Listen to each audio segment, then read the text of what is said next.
This is the King Chasing Podcast. Here's your host, Richard Martin.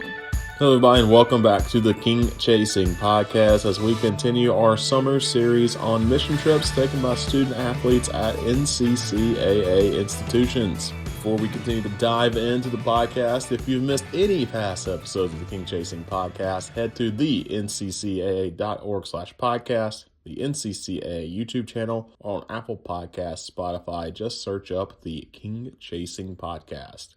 And if you're looking for just the episodes from this summer series, there's a special playlist of this summer series and every single episode on the NCCAA YouTube channel.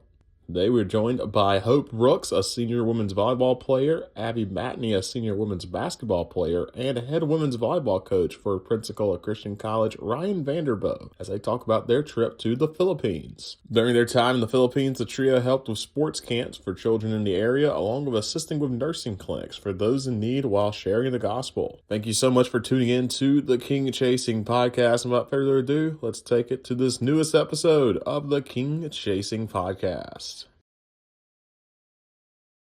Hello, everybody. Welcome to the King Chasing Podcast, continuing our summer series on mission trips. And we have a trio of athletes and a coach even from Pensacola Christian College as we're joined by Hope Brooks, Abby Matney, and Ryan Vanderboegh. And thank you all for just joining me to talk about your experience serving over in the Philippines. Yeah, thanks for having us. Yes, thank you so much. We're excited. And so we'll just kind of dive right into it. Ryan, it seems like you were kind of one of the leaders on this trip. How did you kind of set up this mission trip? And then how did you introduce it? And, Abby and Hope, how did you find out about this trip and decide you wanted to go on this trip over the summer? Yeah, so I guess kind of setting that up, this last year was my first year at PCC. Being back, I graduated from here in 2008 and played basketball here. And then coming back as the volleyball coach. Last April, before I came on staff, my wife and I went and visited a missionary couple, Tom and Jen Beeman, and their 3 children. Just as a couple, we wanted to go see them because we supported them for quite a while. And so while we were there, not knowing what I was going to be doing this next year, I was like, man, this would be an amazing place to take a team. It just seemed like a really good island and a good place to be able to, I guess, expose young people to missions and a great place for that. So as we started talking about that, and then things started opening up here, my wife's a nurse practitioner, and obviously I'm big into the sports scene. So we started talking, man, it'd be a great opportunity to kind of take a medical and sports missions trip to the Philippines. And so as they were talking about hiring me, one of the things that I said multiple times is, can we help lead a missions trip? Can we take some students? And they were like, yeah. So I think I asked them 3 times throughout that process, like, is it possible to be able to lead a missions trip that's really close to our heart? We love missions. And it just, they handed me the application to kind of go through all the different things that needed to be filled out, and just started praying about it and trying to put our team together. So that's kind of how it all came about. I first heard about the missions trip from Coach Vanderboegh. It was during preseason of last year, and I had known him for like 1 or 2 weeks at this point, like barely knew him. And he started telling me about it, and I was like, immediately, yes. Like, I've been praying about going on a missions trip for a year now. So I was like, yes, I'm so excited. And I remember we were going on a trip to Nashville, and I sat next to him on the bus, and we probably talked about it for like 2 hours, and I was so excited. And I remember I was like talking to people about it, like, let's go. So yeah, that's how I heard about the missions trip. Yeah, he went to the volleyball team first, and I remember hearing about it, and I was like, we've been trying to like get our team to be able to go on, but it hadn't really worked out yet. And I'm on the basketball team, and me and my friend kind of went up to coach and we're like, so you're going to open it up to the basketball team? And once he ended up like figuring out numbers of it, he ended up opening it up to the basketball team, which was perfect. So I got to go, and then 2 of my other teammates, Skyland Boyd and Lydia Adams. And then we ended up opening it up to more nursing students, which was really cool too. So we got to have like 5 athletes, 5 nurses, which was a great team that the Lord just kind of opened the door for us to have. That's awesome. And so we'll start with you, Hope. You get to the Philippines, and what ways were you both able to serve over in the Philippines? I used to mention it was like a sports trip and a nursing trip combined. What ways were y'all able to serve really on the sports side? And did y'all get into any of the nursing side on your own, or was that more of a, let the nurses kind of do their thing, sports kind of do their thing? Yeah. So We actually had some cool opportunities that we were able to do when we were in the Philippines. I would say our two main things were tribal outreaches, and we did a basketball camp. So we kind of divided and conquered the nursing students and the athletes during this. So when we went out to the tribes, the nursing students put on a little clinic with the other nurses, and then we got to like go down and play sports with the kids, play volleyball with the kids. So it was definitely divide and conquer. And then for our basketball camp, we kind of did similar, where all the athletes were like helping with the little clinic, helping ref, helping keep score, doing all that type of stuff. And then the nursing students got to do some checkups of some of the parents or different people around that came to that. Yeah, basically what Hope said. We went to this tribal outreach, and the medical students got to set up in like this little church building, and we basically just like walked around the tribal neighborhood with candies, and we like learned the Philippine word for it, and so we were walking around like, do you want some? And then like basically bribing these kids to come to this like dirt basketball court. And we had brought in like some basketballs and volleyballs, and they lit up when they saw the balls. They had somehow they had made a dirt court, and they didn't have any balls to play with. So they were ecstatic that we got to do that. And it was just a cool way to open up the door for us to give them the gospel and just get to connect with them. Yeah, it's hard to visualize that whole scenario. So we hiked in. It took about 45 minutes to get into that first tribe, especially. And we used water buffalo, carabao. So there were carts. And we packed it with medical supplies and the balls and water and all that stuff. And so when we went in, once we got there, dirt court, the basketball hoops were attached to trees, and they were using coconuts to shoot. Basketball is huge in the Philippines. And so when we came in with basketballs and volleyballs, it was kind of like, what? We get to play with an actual ball on a dirt court, so we're thinking, this is awesome, and the kids are thinking this is awesome because they get a real ball. And then we hiked all this stuff up on the side of the mountain. There were these steps, like these basically like handmade steps. And so we hiked all those supplies up into this church, and so they set up camp up there. And we a couple of us walked through the village that's on the side of the mountain, and invited everybody to come to the clinic and come to the basketball clinic. And like she said, kind of bribing them with candies and stuff like that. So it was a really neat opportunity that, it's a third world country, so it's very different than anything we would experience here. But that was pretty cool. We had to cross a river 6 times with the water buffalo. So, it's a whole experience that like we didn't, even my wife and I, when we went, we didn't have that experience. So it was really neat that they got that opportunity to see a whole different way of life. That's awesome. And so, Abby and Hope, I'll ask you this. So, like you said, there was a mixture of basketball, volleyball, and of course, some nursing students there. How was your team able to grow? Because again, different backgrounds, different sports, and of course, you have some people who do not even play sports on the campus going on this trip. How was your group able to kind of grow together leading up to the trip and on the trip, and kind of grow in Christ and kind of grow together, knowing that you have the same common goal, same common mission heading on this trip?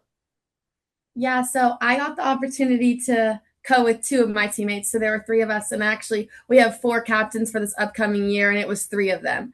So that was really cool opportunity for us to get to do that together. We're all incoming seniors, so some of my best friends since the moment we walked on campus. But it was just a total different atmosphere than we normally are in together. And there were some moments where we were scared. There were some moments we were a little intimidated by what we were about to do the next day. And just being able to like rally together. We actually got to sleep in a big bedroom. Us 6 were all together, and it was like a bunch of beds on the floor. So like at night we'd all be like journaling and together and just talking about the way the Lord spoke to us that day and the things that encouraged us. And I think it was just a really cool opportunity to be able to do it together. On the flight home, we had a layover in Singapore, and it was a very long time. So we sat down, and us 5 were just sitting there, the volleyball players and the basketball players, and we were just talking about like what we wanted to bring to the team next year. And like, it's crazy how a missions trip where it had to do with basketball, but not really our team,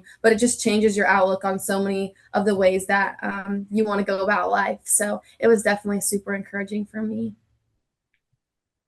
Yeah, so there was one other volleyball player that got to go on this trip with us. Her name's Anna Stevens, and she was like always one of those people that I was like kind of close with on the team, but never really hung out with outside. So it was really cool to like get to know her better and see a different side of her. Like we're all so pushed out of our comfort zones, like you just see a different side of everybody. So it was really good to get to know her on a deeper level, as well as the other three basketball players. I'm really close with Abby, but the other two girls, I felt like I got to know them so much deeper. And now it's like not just like a hey while we're in the workout room, but now I know them on a deep level. I can go up and talk to them, and it makes me want to go to their games and support them better. But as for the whole team, we only knew one of the nursing students going in, and then just being able to get to know them so good. Like there's a picture of us right before we got onto the first flight, and we were all like kind of sitting next to each other, like didn't even know each other that well. And then on the way back to just like having so much fun with them and just getting to know them so well. It was really cool to be able to bond as sports teams, and then be able to bond as a team all together on the mission trip. Awesome. So kind of mentioned it a little bit, seeing the dirt court, seeing them playing, basketball at Coconuts, going across the river. But Hope, will start with you. What were some of the more interesting or kind of eye-opening things you saw on the mission trip?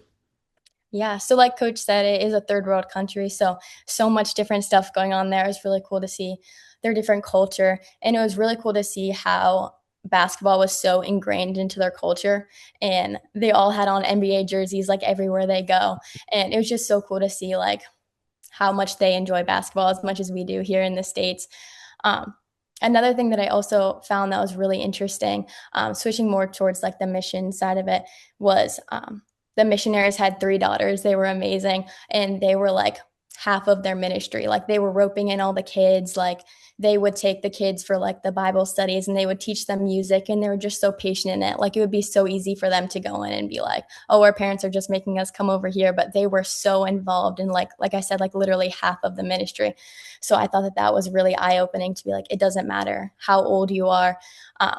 You can still be so spiritually mature and help other people through that. So that was really eye-opening to me for the trip. Yeah, like Hope said, the Beeman family has about two outreaches, I would say. One is more tribal and one is more in their neighborhood town. It was really cool that we got the opportunity to be on the main island of Manila, which trafficking is very common, and kids all over would be begging for money, and it was pretty obvious that they had been put with people that weren't their family to beg for money in these organizations. And then we got to travel to the island of Mindoro, which was even more eye-opening than I even realized we were going to experience. The tribes, they had the clothes they were wearing were the clothes they had. It looked like the only way they really showered was in the rivers. Like they would have one bedroom and these huts that they had built for themselves for like their whole family, their parents, grandparents, cousins, uncles. Like they would all fit in this small area, and just seeing like even the dishes they used to make their food, like it was just it was heartbreaking. We went to while we were waiting for our water buffalo on our first tribal outreach. One of the missionaries said to us, today you're going to see kids with lice, tuberculosis, and maybe even leprosy.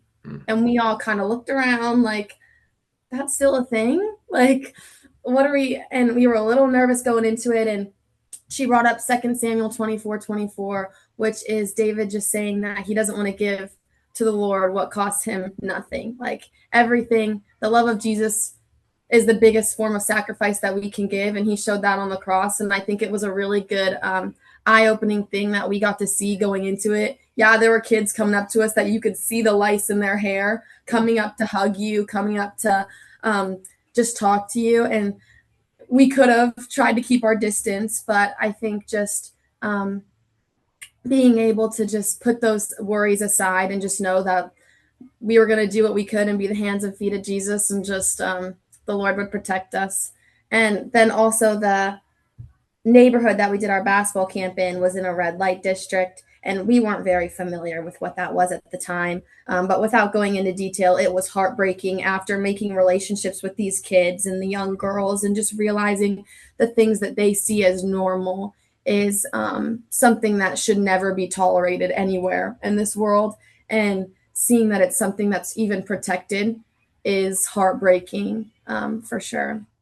And it was just definitely something that breaks your heart, but you just do what you can and pray that the Lord and will do the rest.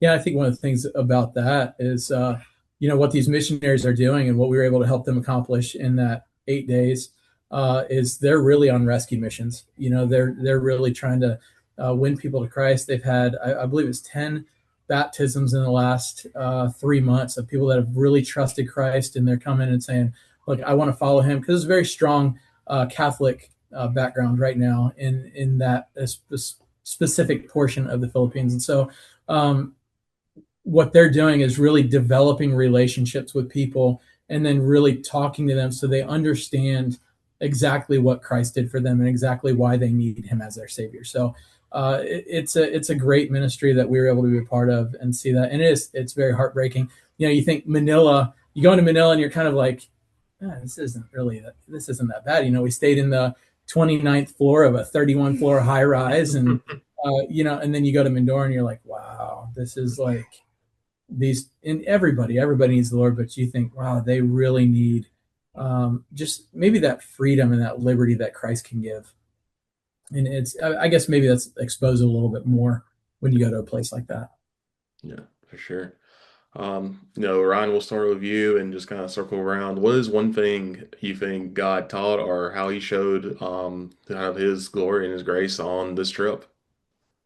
Definitely. I'm the girls know I'm a big softie, so I'll try not to cry when I talk about this. But really, just the trusting the Lord as you walk with him. So I was in Wilson, North Carolina for 16 years as a school administrator, and taught school, and we loved Wilson and thought we'd spend the rest of our lives there. And when we started realizing that the Lord was doing something else in our lives, it was kind of like, really, Lord, are you sure? But as we stepped out, we've kind of said, kind of like Abraham in Hebrews, where he went out not knowing where he was going. That was kind of us coming here.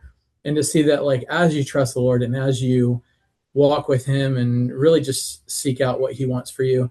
And then on the other side, where you're like, wow, you're reaping the benefits of him being able to use you. Like, who am I, right? Who am I for him to be able to use me, and to be able to, but to see that, like, maybe for some short time we were able to impact these 10 girls and what they were able to do. And Coach Lewis, Craig Lewis was another one of the leaders, and he was one of my coaches in college here, and he came on the trip. And so, like, who are we to be able to invest in these young people for such a time as this? But they're the next generation.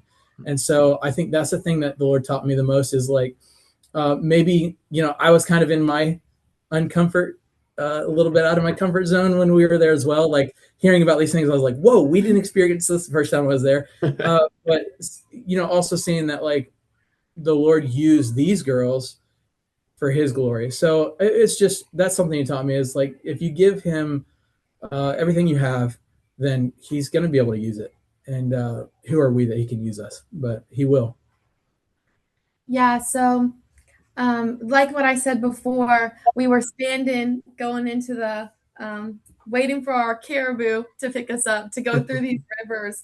Sure. We had just found out about what we were about to go see. And I don't think any of us really knew what we were going to experience on this missions trip. And so it definitely took us off guard a little bit. We were kind of worried. How are we going to go about this? How are we going to be able to pray with these kids and be able to be an encouragement to these kids, but also, like, be safe? And it kind of, when she brought up that verse and just said, also, so Tagalog is the language there. I was going to say, bring it up. Yes. Go ahead. Tagalog is the main language there, and the word mahal, it means love. And she said, it doesn't just mean love, it means expensive. And how cool is it that the love of Jesus is expensive, but it's the same word. And it's a cool way to just, something that I'll remember forever, because the love of Jesus at times is costly, and it should be. And going to those tribes was exhausting. We only had so much water. It was so hot, and we were just hiking in the sun and seeing that these kids, what they go through. It was challenging at times. And especially when we were working those basketball camps in those normal neighborhoods, we were spending almost every day with their normal church kids. And even just like walking to the basketball camp that we had, we would walk through their houses, and they were things that you could never even imagine these kids coming from. And you just grow to love them. And just seeing the way that they live is definitely an outlook that changes your perspective on a lot of things. But I think what encouraged me the most was seeing the way the missionaries, their family, the Beemans, that they just do show the love of Jesus. There's been so many stories that could be reasons that if I was doing that, it would be very hard for me to keep my family serving in a country that is unsafe. And a lot of times, especially with their 3 young girls, they've been put in a lot of situations that cannot be what they would maybe want their children growing up in. But seeing the way that they see those little victories as just they just hold on to those, and they use those as motivation to just hold on to the next day. And just the impact that they are having on these people is something that they probably don't even understand, but we could see it from miles away. There was the first night we had a Bible study, there was a little girl who brought her mom for the first time, and she was coming for a little bit of counseling with the Mrs. Beeman. And the second she goes outside to have their conversation, the youngest Beeman daughter just comes in. She's tears in her eyes, and she just grabs us and says, "Let's pray." And just seeing the way that their family has handled this and has been such a light for the Lord has definitely been an encouragement for me, because yes, they're in ministry and yes, they're in missions, but that's something that we should be doing every day. And it's not that you need to be on a mission field, because we're on a mission field every day. And so it definitely changed the way that I want to share Jesus through my everyday life.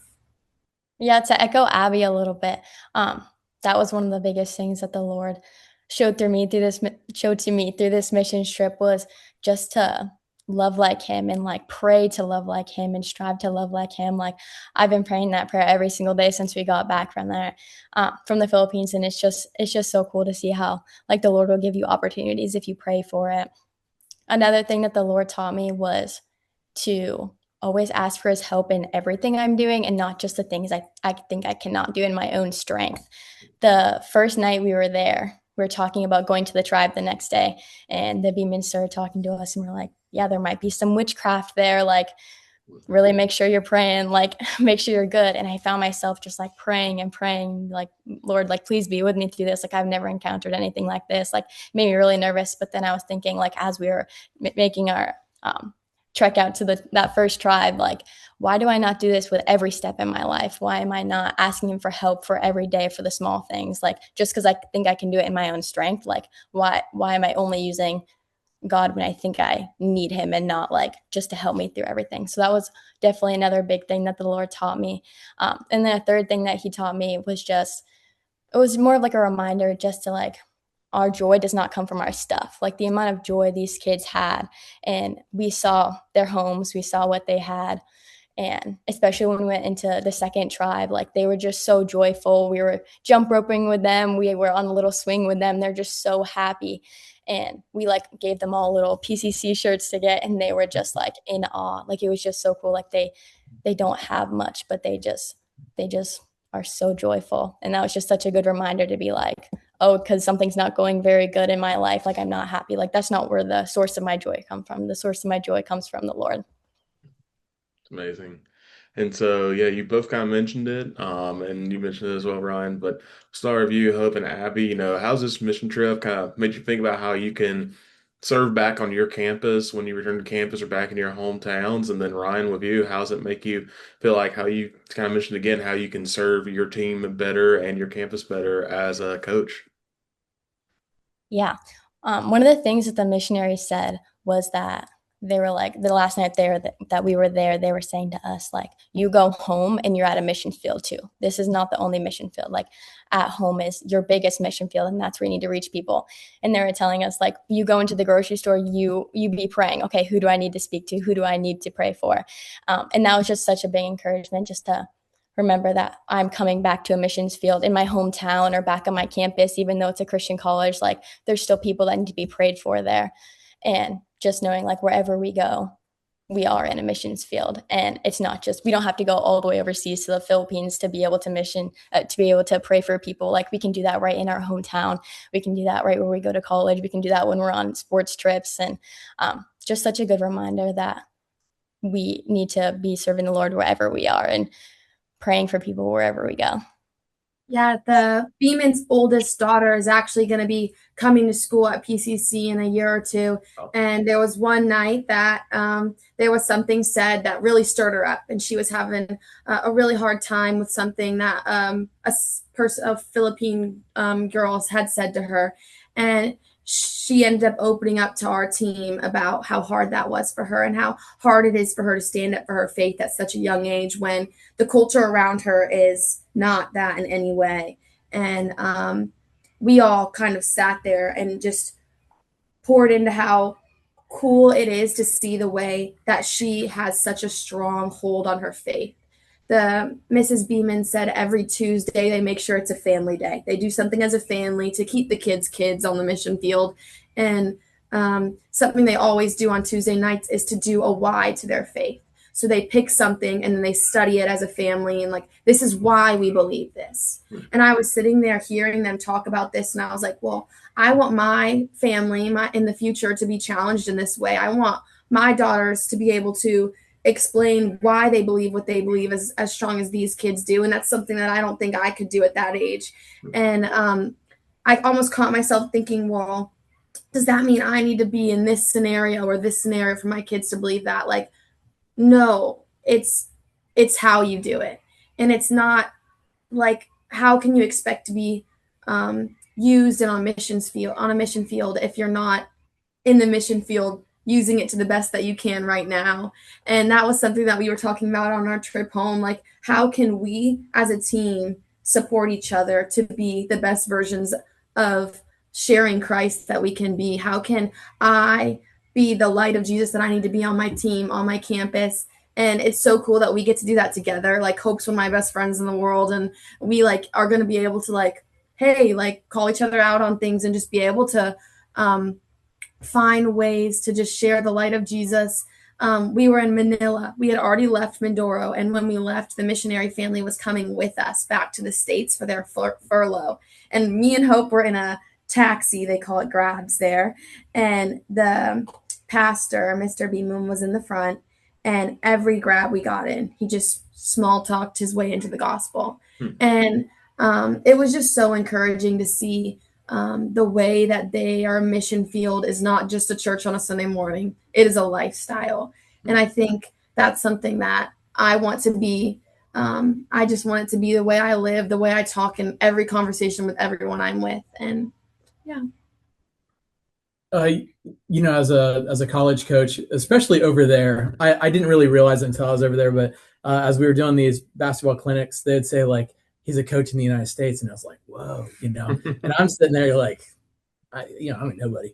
But when you are a college coach, you have, I guess, a little bit more impact or influence or whatever. And so here at Pensacola Christian, they have a chapel service that's dedicated to these mission trips of where all the students went. So one of the things that, I brought back is, wow, I want to do this for people every year. I want to be able to take, as long as I can, as long as the Lord allow me, to be able to take students to this mission field, to be able to see it in a whole different light. And, to use that, I guess, really challenging these girls that they have a platform as a college athlete and don't just waste it. Don't waste that time on just a sport. These sports are avenues, and they're great opportunities for us to be able to share Christ. And so, whether we're on a road trip or whether we're here on campus, what kind of a light, what kind of a person are we going to be? Are we going to be the right kind of person that is a leader? You can be a leader on this campus. And so really trying to drive that home. That was kind of one of the things that I said last year is, I want to create a culture for our team where, I'm recruiting people that are not just good athletes, but they really want to follow after the Lord. And so I feel like we've we've really got a team that's doing that, and we want to keep that spreading. And so it's fun hearing these basketball girls over here saying like, man, this is awesome. Let's keep doing this for our team. And those nursing majors of like, this is a mind-blowing experience. And actually some of those nursing majors of like, we can talk to the athletes, like they're okay to talk to them. I'm like, yeah, we're just normal people. We just have to play a sport and, coach it. So that was a really neat opportunity as well. But to use that platform that God's given you to be able to, share what you can. And yeah, for me, I want to be able to do this every year I possibly can. That's awesome. It's it sounds like it was a fantastic trip. Sounds like it was definitely life-changing for sure, not just for the people in the Philippines, but for y'all as well. Ryan, I'll ask you this. Any organizations you helped with? Again, you had the Beeman family there. Any ways, other than prayer, of course, that anyone back in the United States says, hey, I can't go on this trip, but I'd like to support them in some way?